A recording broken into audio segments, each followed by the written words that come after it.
In Jamaica Magazine today, Jamaica is considered the leading country within the English-speaking Caribbean with regards to GIS. plus information on how to safeguard yourselves against the hepatitis virus and a look back at some of our favorite festival songs of the 80s and 90s.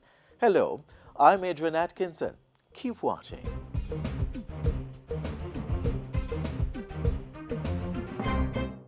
Energy saving is not a maybe, it's a must. So hear this. Yo, turn off your light, turn off your TV and your fan.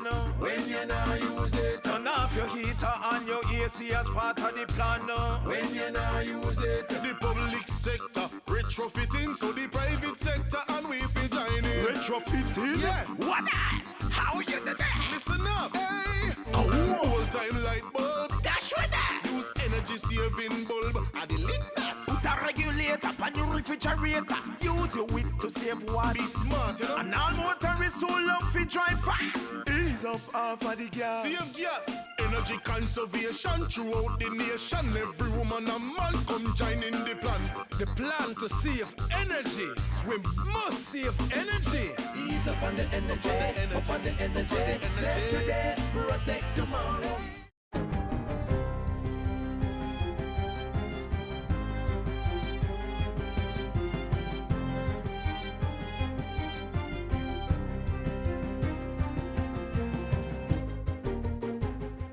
Good day, I'm Theodore Henry, and this is your JIS News for Thursday, July 12. Prime Minister Andrew Holness has challenged the Jamaica Special Economic Zone Authority to be efficient and effective in delivering its services. Mr. Holness says the authority must use technology and other available resources to quickly process and approve the business applications it receives.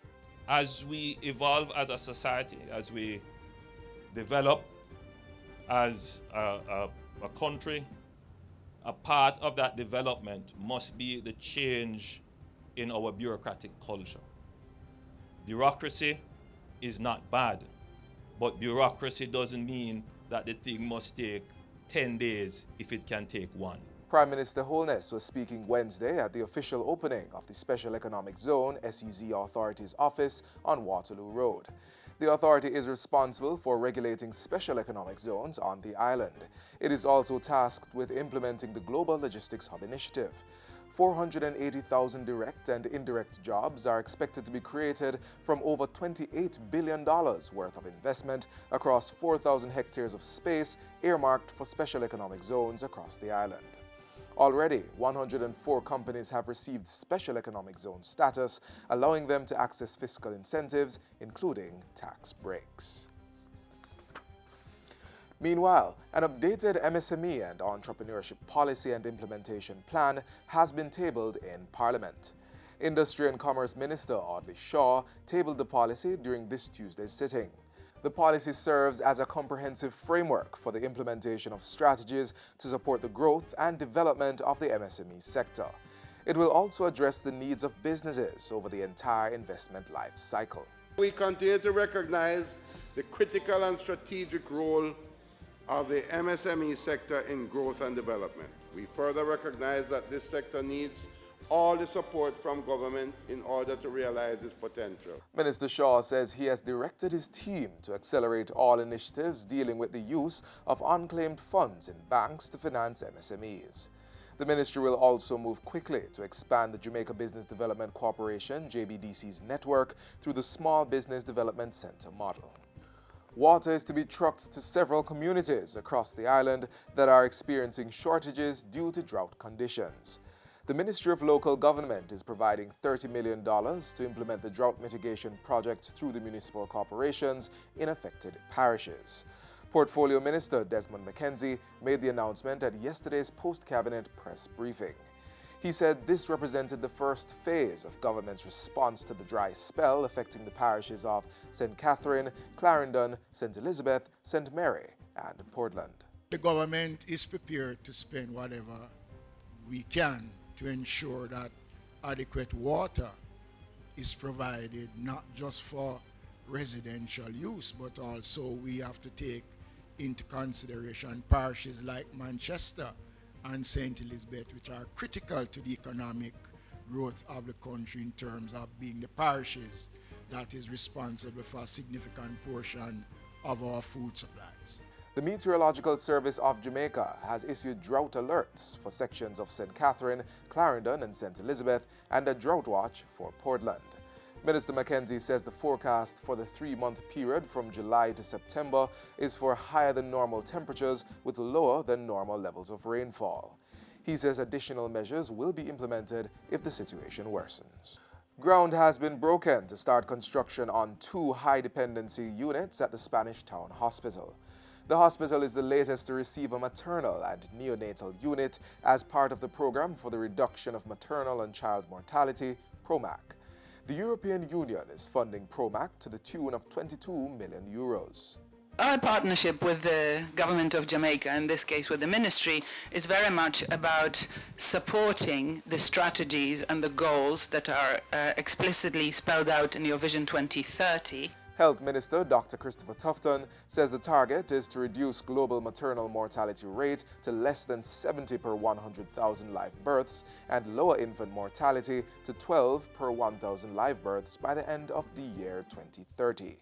In 2015, he says Jamaica's maternal mortality ratio was just under 90 per 100,000 live births, while infant mortality was just over 22 per 1,000 live births. This investment today in the high dependency units, one for maternal care, the other for the younger ones, is intended to preserve life, to enhance the quality of life, and by extension to move us closer to those targets that we have set ourselves. The high dependency units should be completed in May 2019. National Security Minister Dr. Horace Chang says the budget is in place for the establishment of an independent major organized crime and anti-corruption agency, MOCA. The minister says focus will now be placed on ensuring that the agency is adequately staffed. At the moment, I think they are less than half of their establishment, right? We intend for that to be corrected very quickly, but they take time to recruit the quality staff they require. And from what I've seen in my short stint there, they have some real, as I said, young, bright professionals. Minister Chang was speaking on Tuesday in Parliament, where members approved the Senate's amendments to the MOCA Act. It paves the way for MOCA, now an arm of the JCF, to become an autonomous body. The organization is to be transformed into an elite law enforcement investigative agency with a dedicated and specialized team of investigators. And finally, the Ministry of Culture, Gender, Entertainment and Sport is expecting to sign off on the architectural and exhibit designs for Jamaica's first National Sports Museum this year. Portfolio Minister Olivier Grange says the ministry has also intensified the process of procuring and soliciting memorabilia for the museum and will be launching a collection drive later this year. We have completed a strategic business plan assisted by the Canadian Sport Museum and Hall of Fame. In the meantime, we have developed content for the museum, including audiovisual features on some of our standing sports personalities, including George, Leslie Bonnie Grant, Lindy Della Pena, and Stephanie Taylor. Minister Grange was making her contribution to the sectoral debate in Parliament recently. She revealed that a textile conservation and preservation training workshop had been conducted to ensure that the skill set was in place to handle the requirements of the museum. And that's it for JIS News Today. I'm Theodore Henry. Thanks for watching.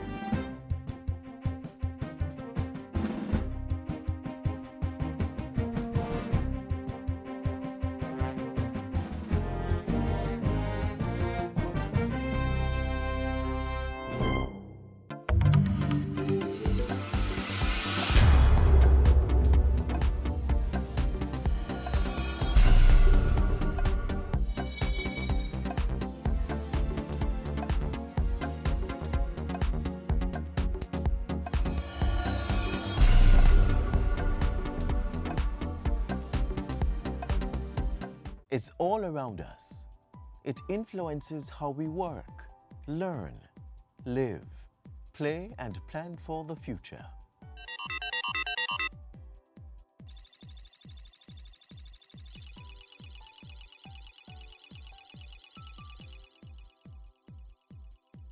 GIS is the short form of Geographic Information System. It's a computer-based system built to capture, store, manipulate, analyze, manage, and display all kinds of spatial or geographical data. In geography class in high school, persons were taught that in geography, we're able to locate where features are using coordinates. That's the basis of GIS.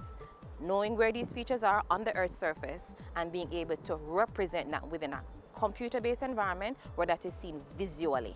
So it's a support tool that we use to provide additional extension to any business process. And with this GIS technology, the government has been mapping Jamaica's course on the Information Highway. Leading that charge is the Land Information Council of Jamaica, LICJ, a mandate held since 1992. Jamaica is considered the leading country within the English-speaking Caribbean with regards to GIS. We're able to provide direction, policy development. In addition to coordinating the implementation of a national land information policy strategy, the LICJ has also been instrumental in developing a national GIS network. And with the foundation set, the Council is now focused on establishing and implementing a National Spatial Data Infrastructure, NSDI. Through that infrastructure, government will be able to capture, manage, maintain, integrate, discover, and distribute spatial data at all levels of society. The LICJ's mandate is executed through its Secretariat, the National Spatial Data Management Division, NSDMD.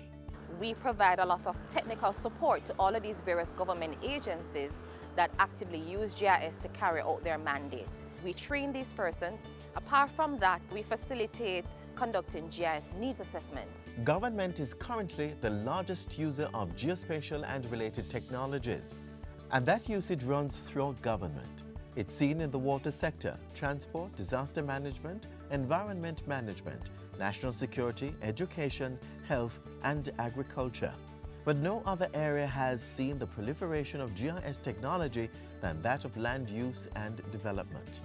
At the Urban Development Corporation, GIS is used to streamline operations in various departments, including estate management, business development, architecture, and corporate security. We're on the road now to our 50th anniversary, and we see GIS as being that enabling tool to provide UDC now with not just the way to make better decisions in development, but also improving UDC's image as a modern entity. The same is true for the National Land Agency's land titling, land valuation, surveys and mapping, and estate management divisions. A lot of the business processes that exist within the different divisions have GIS tied into it. So for example, there is no way that somebody can, at present, acquire a new certificate of title without some work happening on the GIS end. The National Works Agency also uses GIS in project planning, land acquisition, and location analysis. Everything that we do has a spatial component to it, and it's hard to deny that GIS is going to play a role in all of that. Cost savings, greater efficiency, faster decision-making, improved communication, and better record-keeping are all derived from the use of GIS. And the private sector also has been getting in on the technology. Increasing GIS nationwide is also a focus for the LICJ and the NSDMD. To facilitate this, the government has signed an enterprise license agreement with the Environmental Research Institute. That agreement has been a game changer. It has allowed us to be more efficient, in terms of accessing the data and using it to provide more information and to engage also with the public as well. What it does is open up a whole new world. So there are almost no limits to what we can do with GIS and improving the way we handle our spatial data as a government. Public awareness has also been heightened with the GIS Day during Geography Awareness in November. That observation has been staged annually since 2003.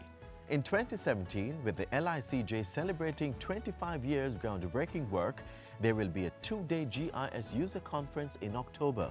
The conference will focus on national security for sustainable development under the theme Geospatial Technologies, Mapping Our Way to Secure Communities.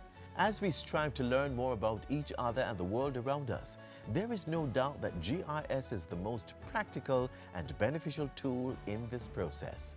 As Jack Dangamond, co-founder of the Environmental Systems Research Institute, said, GIS is waking up the world to the power of geography, the science of integration, and has the framework for creating a better future. We invite you to learn more about the GIS User Conference by visiting the webpage at gisuserconferenceja.com.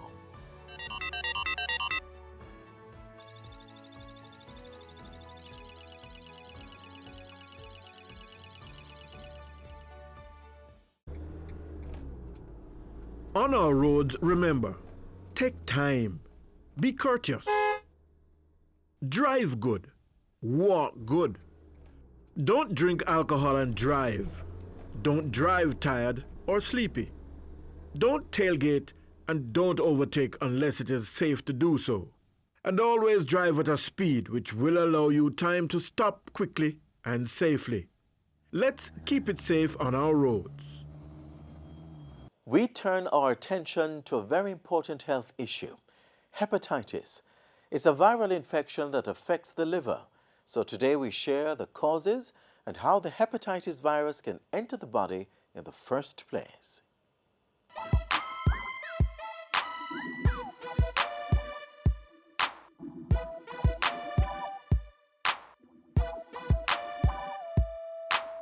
The human liver is an amazing organ. It performs some pretty vital functions, like regulating blood sugar and processing nutrients, storing the nutrients you eat and releasing them into your bloodstream as your body needs them. But did you also know that your liver does detoxification? It converts harmful substances like alcohol and other everyday foods into harmless products that can be excreted. Now that doesn't sound like an organ you can risk damaging, right? But the truth is, the liver is often attacked by a virus known as hepatitis. And on today's HealthWise, we find out more about this virus, all 5 types, and to tell you what you can do to stay hepatitis free.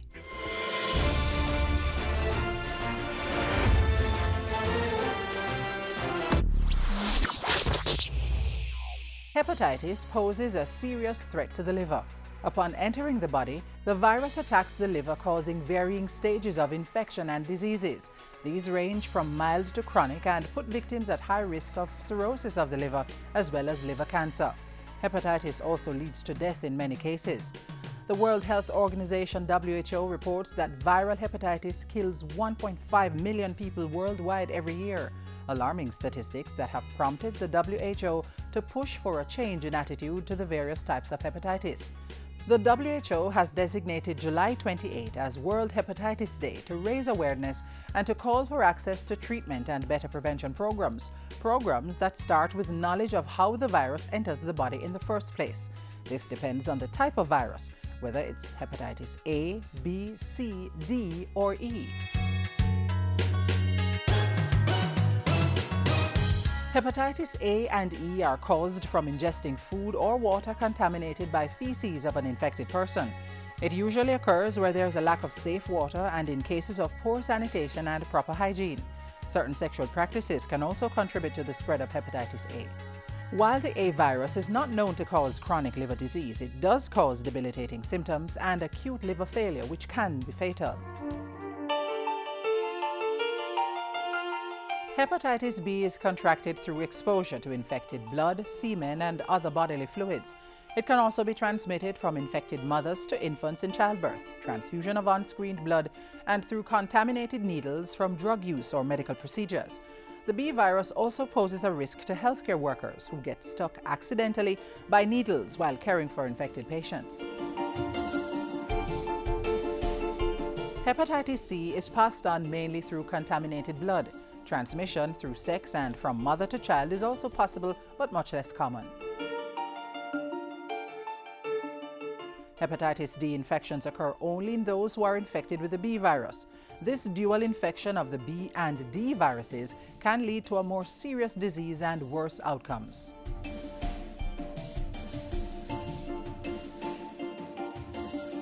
Some of the symptoms of hepatitis include loss of appetite, an enlarged liver, tenderness of the liver, abdominal pain and tenderness, nausea, vomiting, and fever. Other symptoms include fatigue, joint pain, and jaundice, which is displayed through yellowing of the skin and eyes, dark urine, and pale stool. The good news is hepatitis viruses can be prevented by making informed lifestyle choices. Improved sanitation along with proper hygiene practices are effective ways to prevent the diseases caused by the hepatitis A and E viruses. In places where sanitation is inadequate, water should be boiled, all food properly cooked, and fruits washed, then peeled. In addition, there is a hepatitis A vaccine. Protecting yourself from hepatitis B can be done by avoiding contact with infected blood or bodily fluids.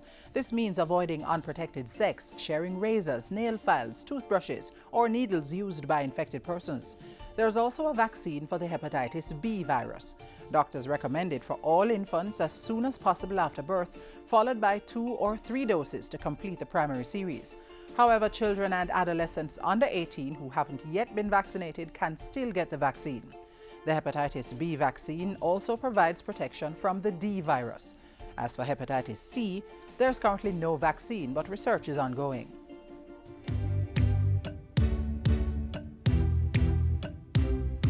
Persons such as healthcare workers or caregivers who treat patients with contagious forms of hepatitis should wash their hands, utensils, bedding, and clothing with soap and hot water.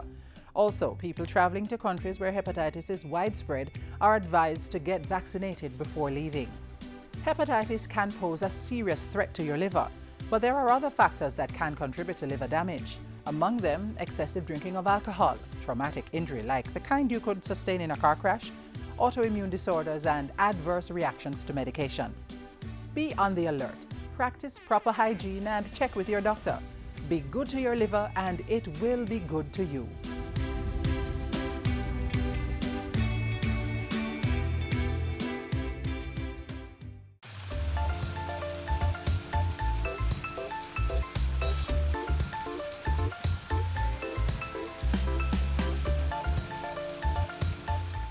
The JCDC Festival Song Finals are this weekend, July 15, and it's always a lot of excitement as the contestants put on their best performances and supporters cheer them on. The competition has been around for years. Let's rewind to the 80s and 90s and look at the changes that took place during that era.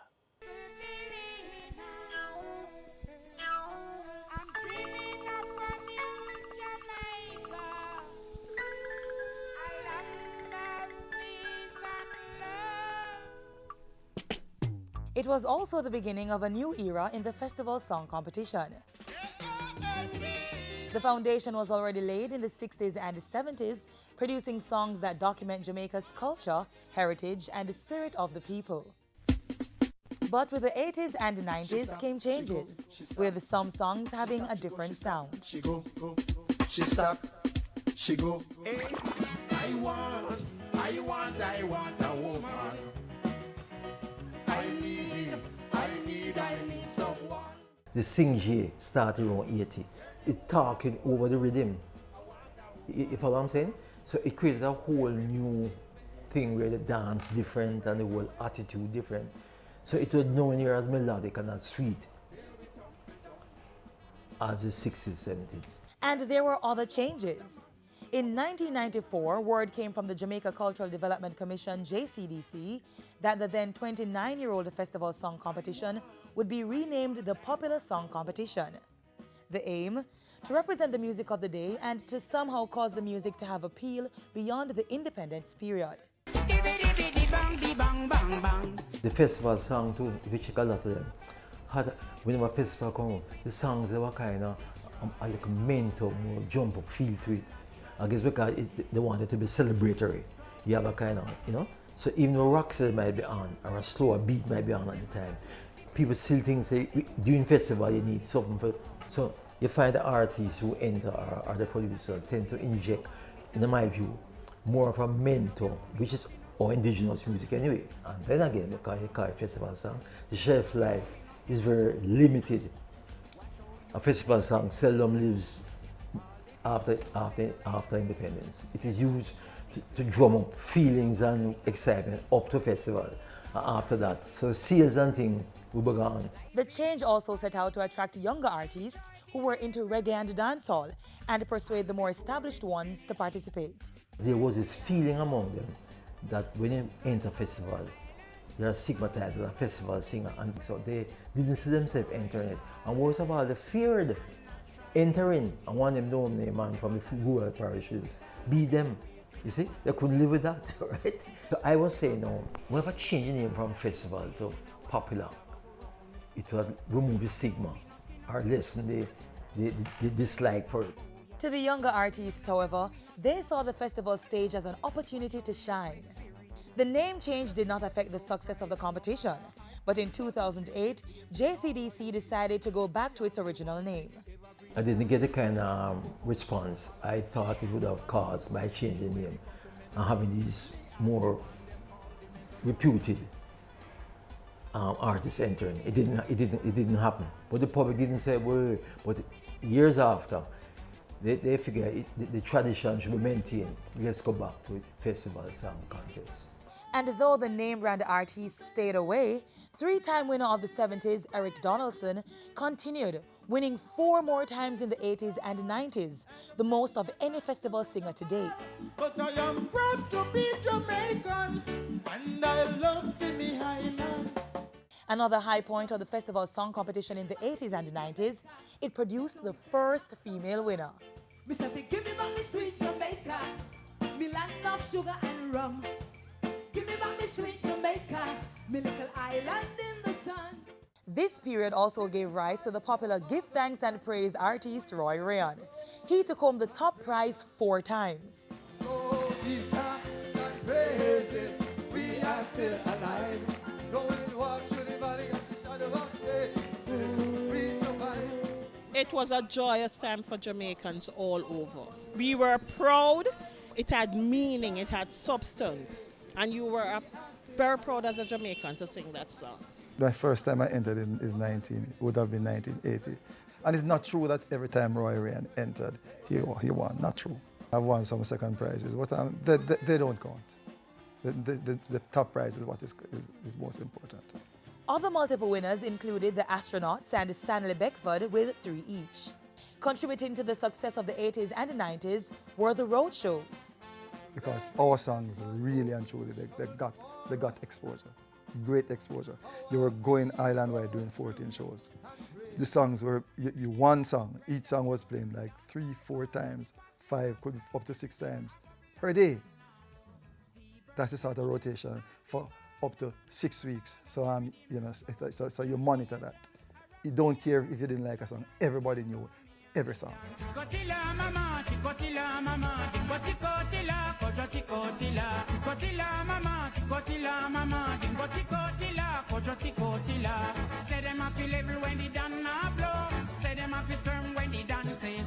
Over the years, the JCDC has ensured that the festival song competition continues to produce memorable celebratory songs, creating a kind of hypnotism that draws people to the finals year after year to support their favorites.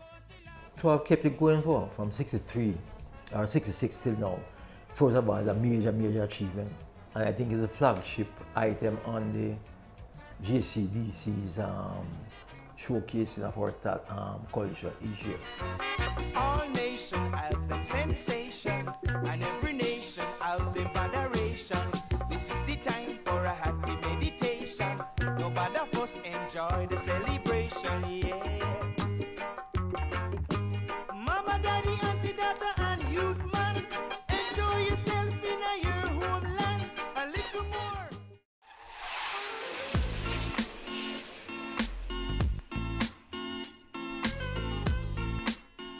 As we close today's show, we ask that you stay connected via our website, jis.gov.jm.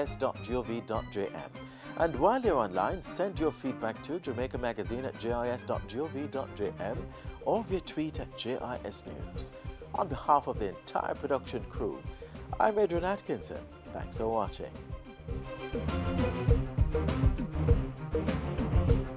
This has been a production of the Jamaica Information Service, the voice of Jamaica.